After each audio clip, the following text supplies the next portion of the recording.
श्री राम जय राम, जय जय राम। श्री राम जय राम, जय जय राम। श्री राम जय राम, जय जय राम।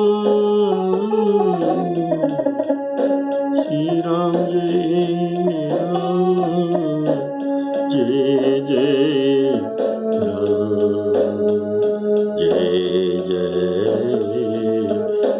राम। आदरणीय सभी सम्मान्य श्रोताओं को सादर सप्रेम राम राम कहकर आज का राम कथा आपके सामने परिवेशन करने जा रहा हूँ। बोलिए सियावर रामचंद्र की जय।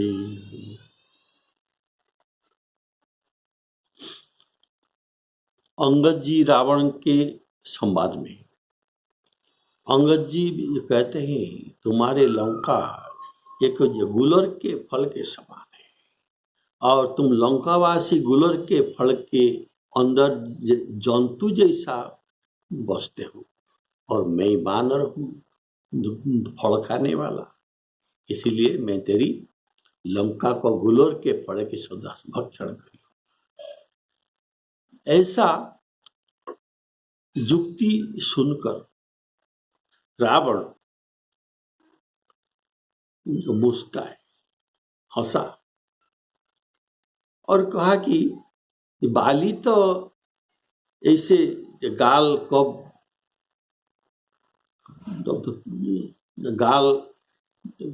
नहीं मारा था, तो तू ये कहाँ से सीख लिया? ये संभव है तुम तपस्वियों से सीख लिया और इसीलिए तू लवारा बन गया। तो अंगद जी कहते हैं तेरा बात अगर सत्य है तो मैं लवार हूं तो तेरी 10 जीवा को निकाल लूंगा।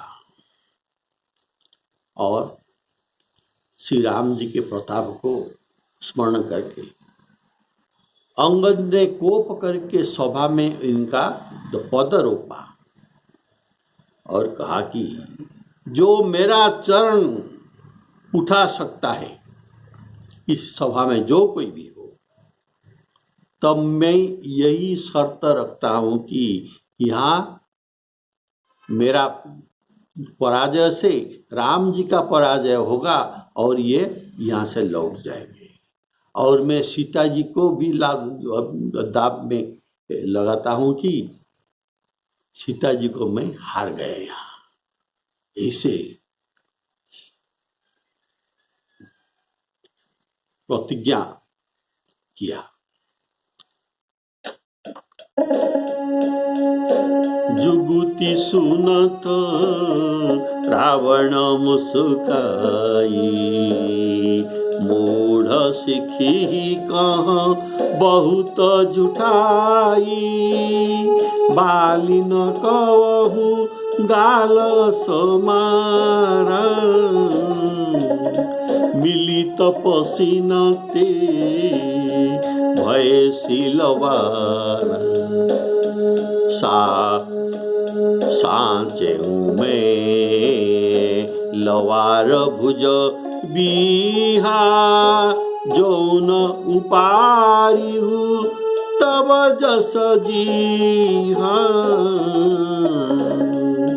समुझी राम प्रताप कपि को सभा माज पन करी पदरोपा। जो मम चरण सकेसी सठटारी,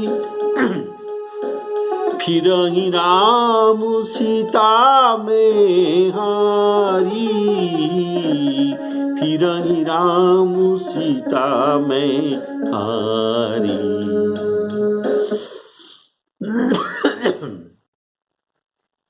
जुगुति सुनत रावण मुस्काई।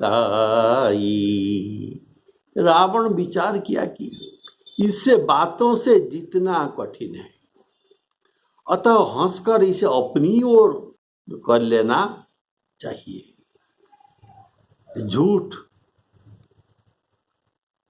जो कविता में होता है, तो बाली तो कवि नहीं था, अतः यह जो गुलरी फल कविता तुमने जो सुनाया, ये कहाँ से सीखा?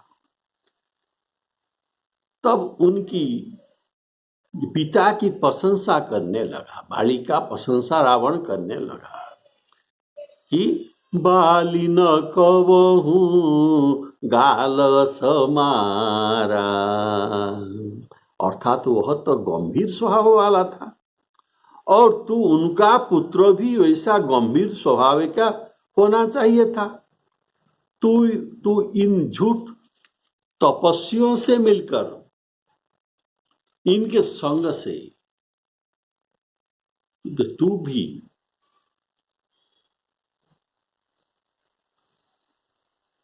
इनके समान हो गया, और उनके संग दोष से तू लवार भी हो गई।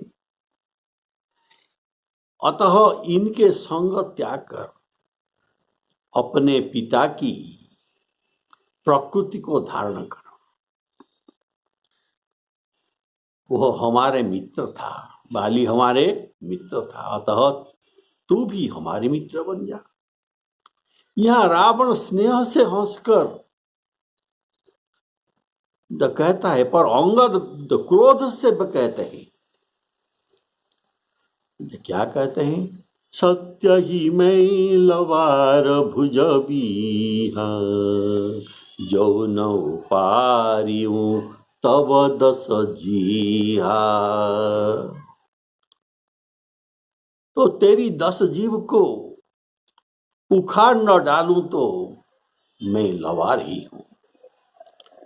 यहां प्रश्न उठता है कि रावण के स्नेह भरी वचन और हंसकर वचन पर अंगद ने क्रोध क्यों किया? इसका उत्तर सुनिए। रावण ने कहा, बाली न कवहूं गाल समारा। इसमें भाव है कि तू बाली का बेटा हो तो ऐसा नहीं कहता, अतः तू किसी और का बेटा हो सकता है। इसमें अंगद का अपमान हुआ। और भी रावण ने कहा, मिली तपसी न ते भये लवारा। अर्थात बाली अच्छा था, पर तपस्वियों ने लवार थे, इनके संग से तुझ पर लवारी दोष आ गया। अंगद क्रोध करके इनका 10 सिर उखाड़ने को कहा। सांचे में लवार भुज बीहा। भुज बीहा, बीहा अर्थात बीस, जो 20 भुजा वाले। सांचे में लवार भुज बीहा, जो न पारियूं तब 10 जीहा।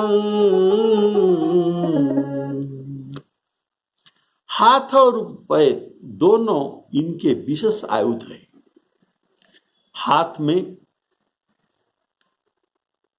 चपेटा मारते हैं और पैर में लात मारते हैं, अतः ये हाथ और पैर ये दोनों इनका विशेष आयुध है। तो काहू ही लात चपेटनी केहू, भजहु न राम ही सो फल लेहू। अभी अभी रावण सभा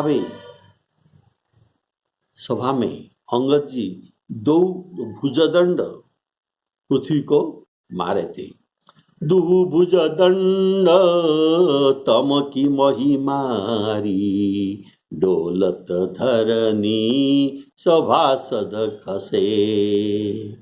तो अभी भुज का बल ये देखा चुके हैं, और इसमें क्या हुआ? सभासद भी खसपट गिर पड़े और गिरत संभारी उठा दस कंधर। रावण भी गिर गया, इनके मुकुट भी गिर गया। अब अंगद चरण का बल दिखाने चाहते हैं। ये तो अभी हमारे भुजा के बल देखा, अभी मेरा चरण का बल इनको दिखाना है। इसलिए सभा माझ पर्ण करी पदरोपा, पर्ण करके ये रोपा। तो पर्ण क्या था? जो मम चरण सकसी सठटारी, फिर ही राम सीता में हारी। अंगद ने सोचा कि और करने से रावण अवश्य, ऐसा करने से जो मम चरण सकस सठटारी, जो मेरा चरण को हटा देगा तो मेरा शर्त है कि राम जी फिरेंगे और सीता जी को मैं हार जाऊंगा। ऐसा करने से रावण अवश्य चरण छूने को आएगा। तब अंगद सोचते हैं कि तब मैं उनको अपमानित कर सकूंगी। राम निंदा का सबक उनको सिखाना चाहिए। लातों की देवता ये बातों में नहीं मानते, ऐसे कहावत है। उसको इसलिए उसको ऐसा ही करना पड़ेगा। ऐसे हाँ, और समुझी प्रताप कपि को पा, समुझी राम प्रताप कपि को पा। सभा माझ पन करी पदरोपा। कारण राम जी के प्रताप अंगद अपनी आंखों से देखा है। जब राम जी बाली को मारने के लिए प्रतिज्ञा करते हैं तब सुग्रीव जी कहते हैं, प्रतिज्ञा करने से पहले आप बाली को मारने से पहले एक परीक्षा देना पड़ेगा। तो दुंदुबी अस्ति ताल देखराई, तो प्रभु दुंदुबी अस्थि को अंगूठे में छू देने पर ये जोजन भर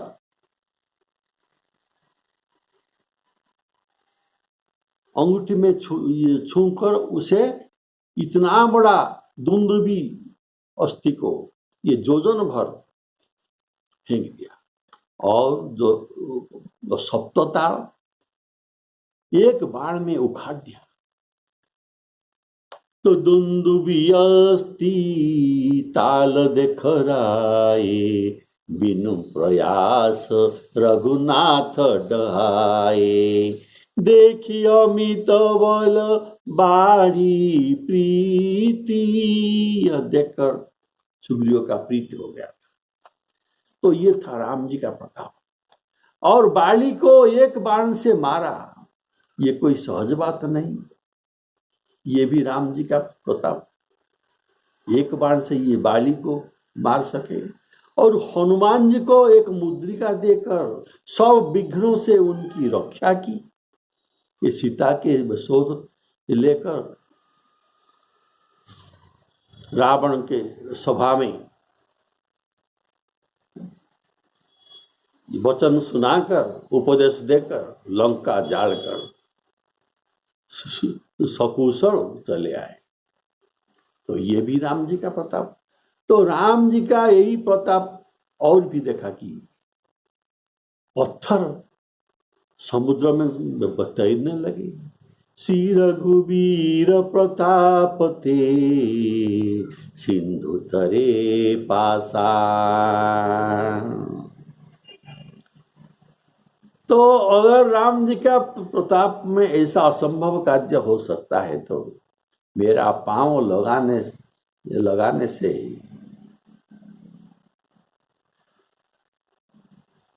कोई उठा नहीं सकेगा। जब पांव लगने का भाव एक दाब है। दाब में क्या होता है? लेना और देना, दो बात होती है। यदि तो हमारा चरण न उठा सका तो हमारा चरण लंका में जो पड़ गए, अर्थात लंका हमारे हुई। और योद्धा के जो बड़ा बड़ ये भुजाओं में होता है। योद्धाओं के बड़ भुजा में होता है, और माने बड़ा बड़ होता है भुजाओं में, और कनिष्ठ बड़ होता है में पैर में। यदि हमारा चरण ही ये न उठा सका तो हमारे बड़ की बराबरी, अर्थात ये हमारे मुकाबला ये कैसे कर सकता है? तो ये रावण का अपमान तो होगा और हार होगा। और पद छूने पर उसे अपमान तो भी मैं करूंगा। अतः अंगद जी दाव लगाए क्या? फिर ही राम सीता में हारी। ये सीताराम जी के ऊपर दाव लगा दिए, ऐसा दूत होकर भी।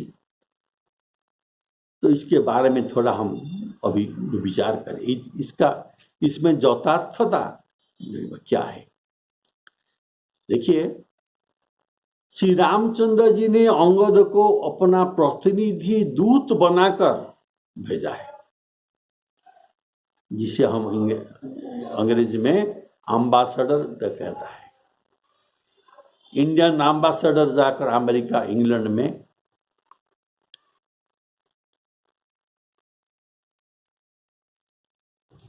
भी ये दस्तखत करके भारत की ओर से ये जो कुछ कर सकता है, तो विभिन्न प्रस्ताव पर ये दस्तखत कर सकता है। तो ऐसे ये भी एम्बेसडर है राम जी का। तो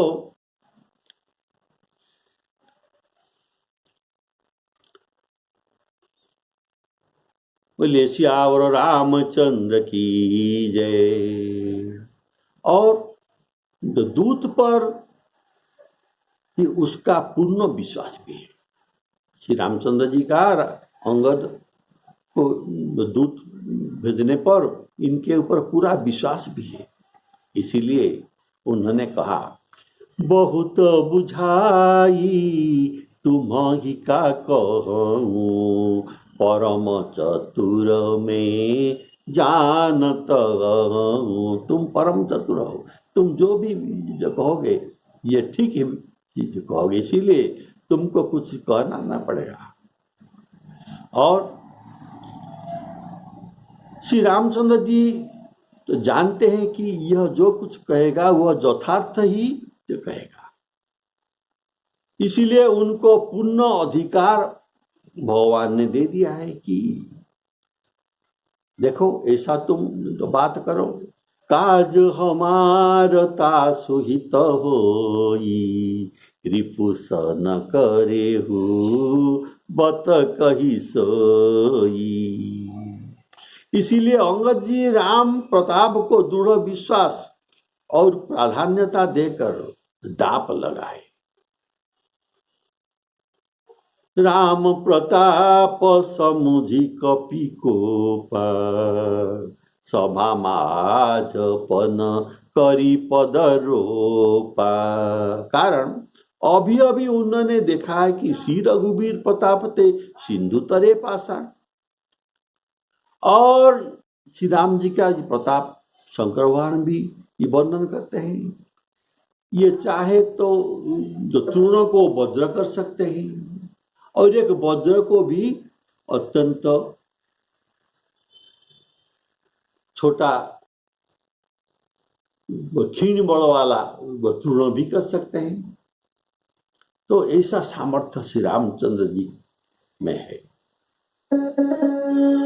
तृणते कुलिस कुलिस तृण करई तासु दूतपन कहू कि मिटरई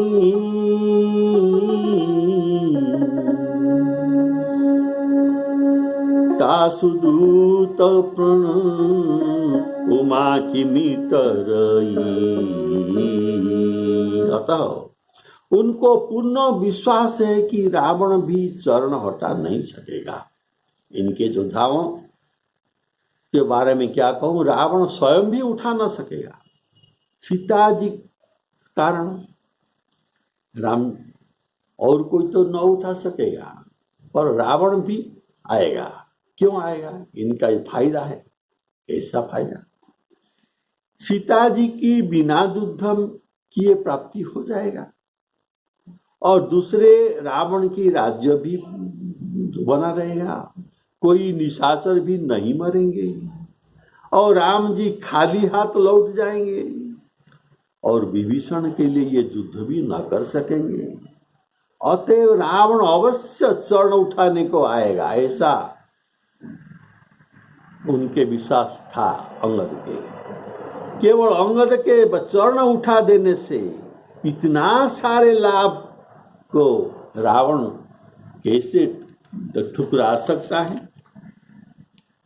इसीलिए चरण उठाने को रावण अवश्य आएगा। तब उसे आने पर अंगद जी सोचते हैं उसे मैं लज्जित करूंगा और ऐसा अच्छा मौका मुझे नहीं मिल सकता। अंगद जी का पद रोपना एक पासा का खेल है। इसमें रावण का सर्वस्व लगा है और रघुनाथ जी का ओर से जानकी जी की बाजी लगाई गई। इस समय अंगद रघुनाथ जी के स्थान में उनकी प्रतिनिधित्व कर रहे हैं। उनको राम जी सभी अधिकार देकर भी भेजा है। उस पर भी बाली रघुनाथ जी के गोद में अंगद को समर्पण किया था। यह तनय मम सम विनय बल कल्याण प्रद प्रभु लीजिए गही बाह सुर नर नापन दास अंगद कीजिए। ऐसे ही श्री राम जी के गोद में अंगद को समर्पण कर दिया था इनके पिता बाली। तो इस पर भी राम जी इनके पिता है और ये उनका पुत्र भी हुए और मित्र का पुत्र भी पुत्र जैसा है। बाली के मरने पर सुग्रीव तारा को स्त्री बनाए और तारा के ये पुत्र अंगद भी उनका पुत्र हो गए। इसीलिए ये मित्र का पुत्र भी अपना पुत्र जैसे होता है और इनका अधिकार भी होता है। तो ले श्यावर रामचंद्र की जय।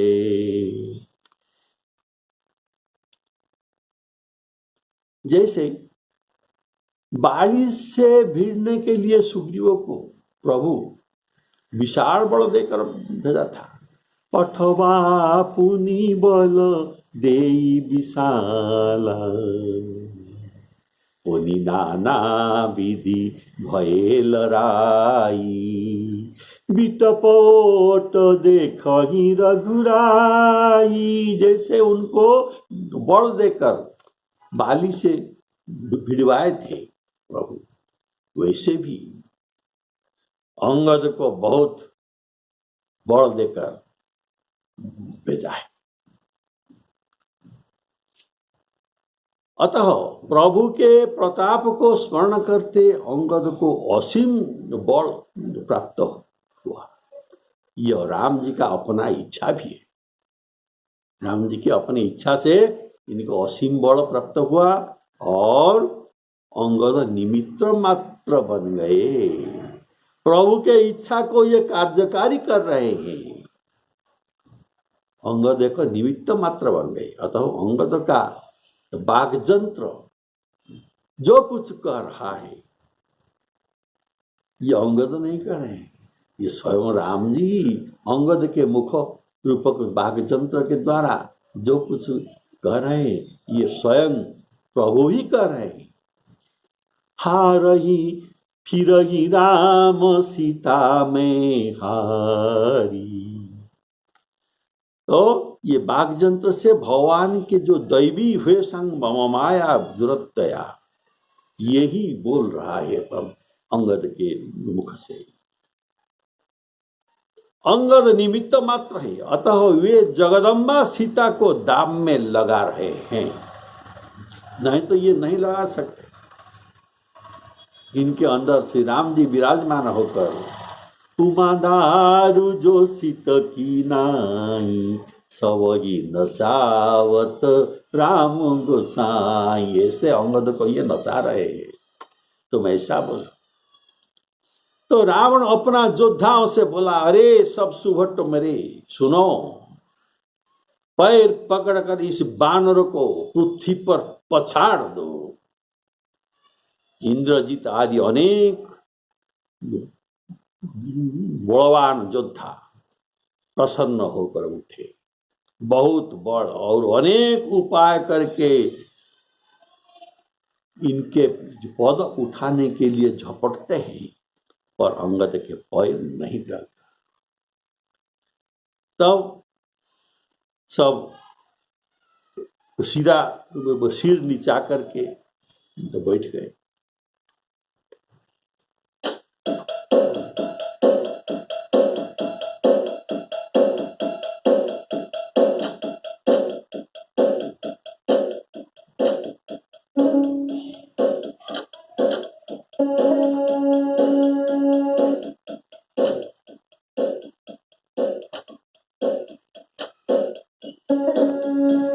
सुनहु सुभट सब कह दस शीसा, पद गही धरनी पछारहूं कीसा। कीसा अर्थात मरकट को धरण में पद धरकर पछाड़ दो। इंद्रजीत आदि क बलवाना हरसी उठे जहाँ तहाँ भटनान। झपट ही करी बल विपुल उपाई, पद नटरही बैठही सिरुनाई। पद नटरही बैठही सिरुनाई। हरसी उठे जहाँ तहाँ भट नाना। उनके हर्षित होने का कारण यह है कि अंगद के बल को ये तुच्छ समझते हैं, और जब सीता के निमित्त इतना झगड़ा झंटी हुआ, इतना निशाचर मरे, लंका जल गया, अब ये सहज ही प्राप्त हो जाता है, इनको हम प्रतिशोध लेंगे। इसको बातों में हराना ये भी हमारे लिए अयोग्य है, इनको हम बातों में हरा नहीं सकते। यह अब तक हमारे स्वामी को बड़ा भूला बहुत कुछ जो कहता रहा, पर बिना आज्ञा हम उन्हें कुछ नहीं कर सके। अब हमारे प्रभु का हमें आज्ञा मिल गई, अब हम इनको भूमि के ऊपर पछाड़ देंगे, भूमि के ऊपर पछाड़ देंगे, सब बदला हम चुकाए लेंगे। तब ये योद्धाओं जो बल दिखाते हैं, तो बल से भी काम नहीं चला। तब अनेक तरह से मल्ल युद्ध के जो सूत्र, दाव, पेंच, ये सब उनको मालूम था, ये भी ये अंगद पर लगाए। तब भी उपाय ये सभी उपाय काम नहीं दिया। तब ये सब लज्जित होकर बैठे। जो इंद्र को जीतने वाले इंद्रजीत भी, जिसने हनुमान जी को बांधा था, ये अंगद के सामने यहाँ हार गई। झपटही करी बल विपुल उपाय। झपटही ये सब विभिन्न जो चाल मल्ल युद्ध का ये प्रयोग किया। झपटही करी बल विपुल उपाय।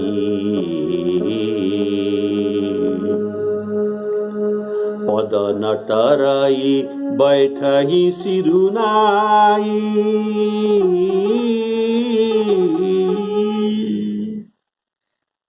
और वे अब मुंह दिखाने के अपने को लायक नहीं समझते। वे देवशत्रु राक्षस फिर उठकर झपटते हैं, परंतु काकभूषुंडी जी को, काकभूषुंडी से गौड़ जी को जो रामायण सुनाते हैं, ये कहते हैं, हे गौड़ जी, सर्पों के शत्रु, बानर की चरण उनसे उसी प्रकार नहीं टलता। कैसी प्रकार? ना जैसे कुजोगी पुरुष मोहरूपी वृक्ष को उखाड़ नहीं सकते, वे देवशत्रु राक्षस फिर उठकर झपटते हैं और इनका झपटना कुछ काम नहीं दिया। तब मेघनाद के समान करोड़ उत्तम योद्धा प्रयत्न करने के लिए उठे और जो झपट रहे हैं, पर कपि का पैर ये टलता नहीं। तब सिर नीचा करके ये बैठ जाते हैं। बानरों का चरण पृथ्वी को नहीं छोड़ता।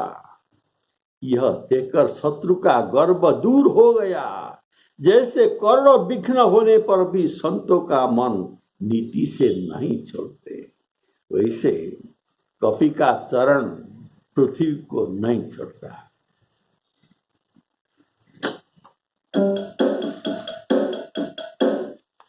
पुनि उठी झपटही,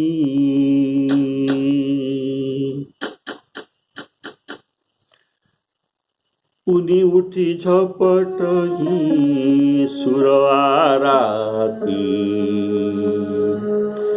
तरइन कीस चरण यही भांति। पुरुष कुजोगी जिमी उरगारी। उरगारी सर्पों के शत्रु गौरव। पुरुष कुजोगी जिमी उरगारी।